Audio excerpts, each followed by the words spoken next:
Hi, I'm Tom Hugo, and I work for the Fechtel Company, have for over 20 years. And David asked me to share a story about tithing that I shared with him. So now I want to share it all with you. And what I said to him is that I have been laid off many, many times, and either in construction or I was also in database warehousing. And at the same time, I've never been a day without work. And I attribute that to my tithing. And it goes back maybe about, I don't know exactly how long, maybe 35, 40 years. It started out, I heard a sermon where the pastor was talking about tithing, and it really connected with me about 10% of your money. And but I also, over a period of time, also learned about it's not just your money; it's also 10% of your time. Time being giving to time to other people, helping other people, and or in prayer. And so I've been faithful in that for at least 35 years or better. And I'll just share some stories about how this came about and how it has affected my life. So after being convicted of that, I have faithfully tithed every bit of income I've ever gotten since that time, 10% minimum. And I tithe on the gross amount, not on what is net. Like on my paycheck, it's on the gross. And any other income that I get or any other thing, it's the total amount before taxes. And much of my time that I spend in tithing, my time is spent either helping others and or in prayer. I spend way more than 10% time in prayer. So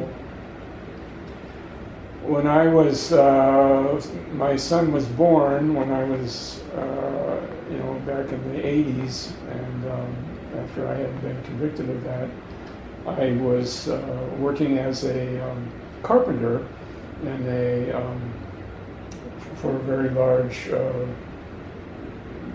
general contractor building tilt-up buildings. And at one point the project ended, and I wasn't really sure what I was going to do for work. And what happened is, before I was even laid off, a friend of the contractor found out that I was being laid off and contacted me and hired me the next day after I was laid off. And so I started working for him. He was a general contractor too, and he worked in hospitals, commercial work. And so, and I was working with him, and also he had a friend that was working with him. And so between the two of them, they kept me busy full time. Well, I was living in Los Angeles at the time, and I was actually had bought a lot and was going to build my own house. And so I ended up terminating my employment with the general contractor so that I could just go to work on my own house. And so that was a very smooth transition. The Lord had provided me with the funding and the monies to do the construction of my own property. Well, what happened was, while I was building the house, another friend came up to me and wanted to know if I wanted to get into computer work. And he seemed to think that I would be good at that. And so I said, yeah, I'd be very interested. So while I was building the house and finishing it, I also started doing some like quote unquote like a side job for him. Well, he was very impressed with it. And so when I basically had gotten finished with the job of building my house, I was offered a job working in database management, making reports and everything. So I did that for several years, and the job eventually, the project that I was working on eventually came to an end after a couple of years. And I had gotten some experience in this particular database, and before I even, they gave me like a severance and everything. Before the money had run out, I had another job working for MCI, and I moved out to Tampa, and that's how I ended up out in Tampa. Was I'd gotten a job offer just like that, working for MCI. Well, MCI went bankrupt. They went bankrupt.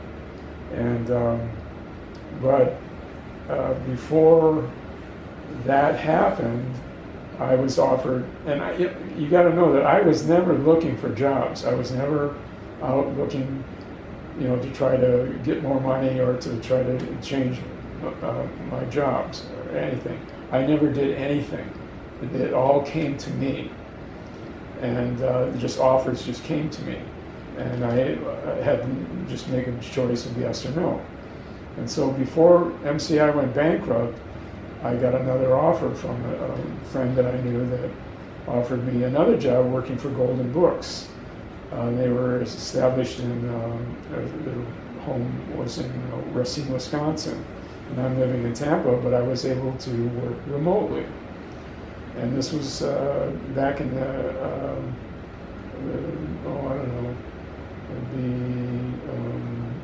around 2000. It was before remote working was popular at all. And so what happened was I worked for them for a couple of years, and Golden Books went bankrupt. And the day that I got a call and said, your position has been eliminated. And the next day, I had told a friend of mine that I had gotten laid off and everything. He said he knew that I had experience in construction. And he said, I want you to come over to my house, and I've got all kinds of remodeling that I want to do. And that was the next day. And so I went right from that job, working working back in construction. And then one thing just led to another, where one friend was heard about what I was doing and said, hey, come on over and work on my house.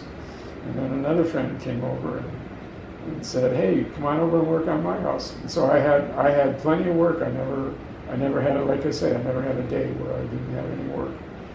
And then finally what happened was I was working on this guy's house, and he liked what I was doing and everything, and he said, you know what? He said, you ought to make an application at this company that I work for.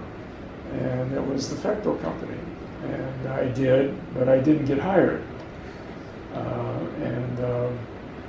But at the same time, I had plenty of these other jobs that I was able to keep doing. And then after about 2 or 3 months of that, I got a call from the Fechtel company, and they told me, come on, we want to interview you, and we're interested. And so I did, and I met with Jay, the owner, and the rest is history. I've been working for him for over 20 years since then. And I attribute that I've never really had to look for a job. In the last 40 years, I've never really had to look for a job. And I attribute it to tithing, that the Lord will take care of you if you give him his due diligence. And so that's my story, and I'm praising God for it. And I don't, at any point, I don't assume anything from Him, and I'm not expecting anything from Him, and I don't think I'm owed anything by doing it, but I faithfully tithe every paycheck, every dime that I ever get. I lob off 10% and give it away. And that's my story.